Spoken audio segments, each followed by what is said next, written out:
The views, thoughts, and opinions expressed on the Nova Society are those of our guests and panel members and do not represent the views, thoughts, and opinions of any institution any member of the Nova Society is associated with. The material information presented on the Nova Society is for general information purposes only. Reproduction or dissemination for the purpose other than education is prohibited without express written consent of the Nova Society. We'd like to welcome everyone back to the Nova Society. Before we get into today's episode, we'd like to share some rather exciting news about the new Nova Society landing page on Buzzsprout. From the landing page, listeners can access all episodes of the Nova Society, click on links to all of the quality platforms that the Nova Society is found on, as well as a link to the Nova Society YouTube channel, which we encourage all listeners to like and subscribe to. Another feature on the new Nova Society landing page is the ability for listeners to directly text the panel of the Nova Society with your questions and comments in real time. Now, we still encourage listeners to continue sending those emails with questions and comments, but we're excited to offer this new medium for listeners to be able to interact directly with the panel members of the Nova Society, and we encourage you to go to the landing page and check that feature out. So in today's episode, our panel will be discussing the recent uptick in student protests on U.S. college campuses, as well as some of the reactions of communities and business leaders to those protests. So let's listen in. Let's turn our attention to the colleges. I was going to bring that up. That's the next protests.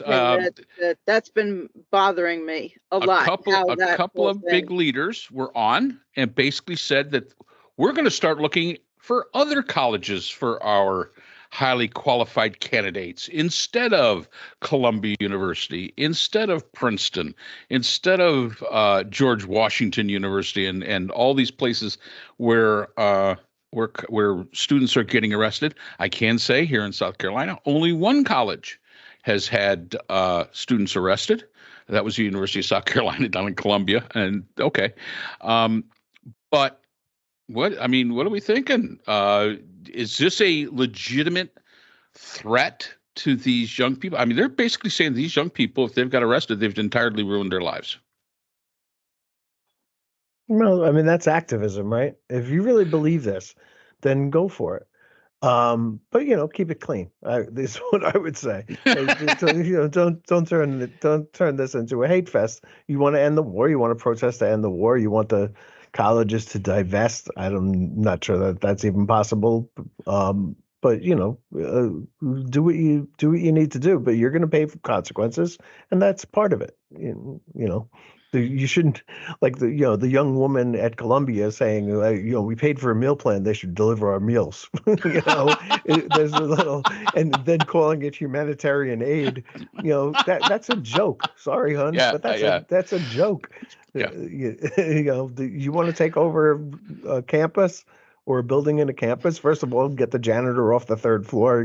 Don't leave him up there, and then and let him go home to his wife and kids because he doesn't know anything about what you're talking about. But frankly, nor does he care. Right, and neither do you. But hopefully this thing burns itself out quickly. But I'm all for people protesting. It's a big part of America. Nobody ever got anything in this country without fighting for it. So if you want to fight, go ahead. But there are going to be consequences. Yeah. Yep. Yeah, it's called peaceful protest and whatnot. And yeah. Yeah, I was on my mark a few weeks ago. I was on my way to a Met game. I had to cross the Whitestone Bridge, and there were Palestinian protesters on the bridge protesting. We couldn't get through, and we was like sitting. It was like a parking lot, being on the hutch, and we just had to sit there and wait until they had their say and got off the bridge. I think at 4 or 5 o'clock or whatever it was, and the traffic could move across it. That's how you get things done in America. You make a big stink about things. You tie up some traffic. You get attention for what you want to believe in or stand for, and that's how things happen. But please don't be anti-Semitic to your fellow students. Yes. Exactly. Yeah, you have to think through, critical analysis, what the outcome is going to be if you hold people hostage, and Well, there's and consequences. yeah, I mean, and be prepared to suffer the consequences, and don't create issues and problems for other people and consequences for them. Priscilla mentioned that, a couple of weeks ago, she went to a protest and wore her Mickey Mouse ears and the thing. And the real consequence she has to pay is we might have a picture of that. And she's going to have to live with the fact that we might have a picture of that, and we're all going to see it. And Priscilla out there with her pink Mickey Mouse ears. You can't. And one of my issues that I've got with this is that I understand some of the. We sometimes paint with a very wide brush all the protesters that are there, and that I think that's a misconception. I think there are people there that are truly looking at the humanitarian aspects of what's going on. I also believe there are people there who are anti-Semites, and they're there to basically promote anti-Semitism. There are people probably there that they're more interested in what American policy is. These groups are not, homogenous in their ideas or in their beliefs, and I think we put an awful lot of emphasis on the negative aspects. Yes, you probably see them the most. The people screaming at their Jewish classmates. It's a terrible thing to do. But then the question is are they really students of that university? And now they're coming out and saying there's a whole bunch of people that come in there that aren't students of the university. There was one that was on the news. She was being arrested, and actually there was like 3 or 4 clips of 3 different people where she was going, I'm a professor, you cannot arrest me, this, that, and the other. Turns out she wasn't a professor of anything. Matter of fact, she didn't even live near the college that she was at. She had traveled like 100 miles to get there. Now, there was a couple other professors that were saying the same thing that were professors, but hey, if you're going to be out there, it's hard to adult. And if you're going to protest, you're adulting. And that's okay. But guess what? There is going to be a consequence when you adult, and you have to just sort of, adults take that. They accept it and they take it. And that's, unless your name is Trump. Well, unless your name is Trump. Yeah. Sorry, I had to put that in there, but yes, no, you're correct. It's just kind of the way it is. I always said, many of the professors that I had, every one of them had been arrested once because they were in a protest here, there, or somewhere else. I think almost every single professor I had at Shepherd Broad Law down at Nova Southeastern, I think every one of them had been arrested at least once because they were activists. They believed in that was a civic responsibility to be an activist, and okay. It was, to them, in a lot of ways, it was a badge of honor. I think this idea of business leaders coming out and saying, you've totally ruined your entire life. Especially somebody like the president of ExxonMobil. I'm sorry, you're not a saint. Your company is not a saint. And now all of a sudden you're sanctimonious about this whole thing. And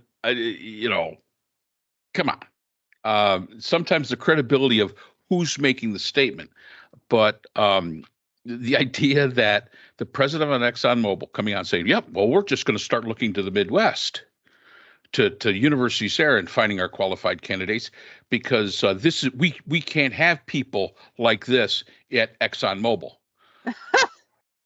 My thought was, you guys are kidding me, right? Obviously you have not seen probably some of your employees who, take advantage of entire communities and countries. countries.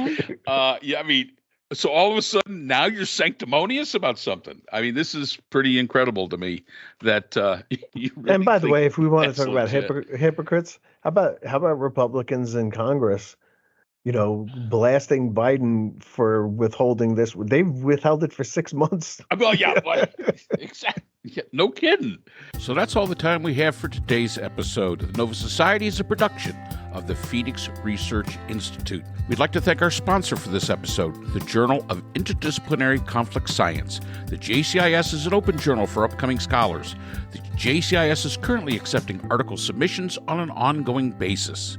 The JCIS is a publication of Nova Works, a scholarly depository at Nova Southeastern University.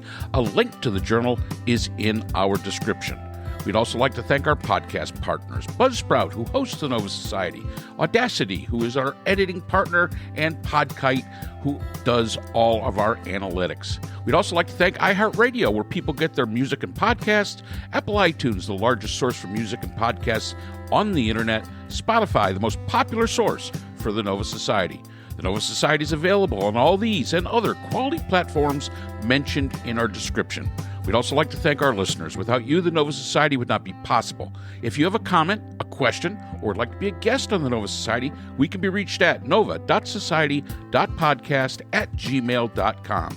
Always remember, the power of society is knowledge. So for Dr. Scott Gershwer, Dr. Brooklyn Ann Weldon, Dr. Priscilla Hobbs, and all of us here at the Nova Society, I'm Dr. Mark Bound. Be well, and we hope to see you again next time.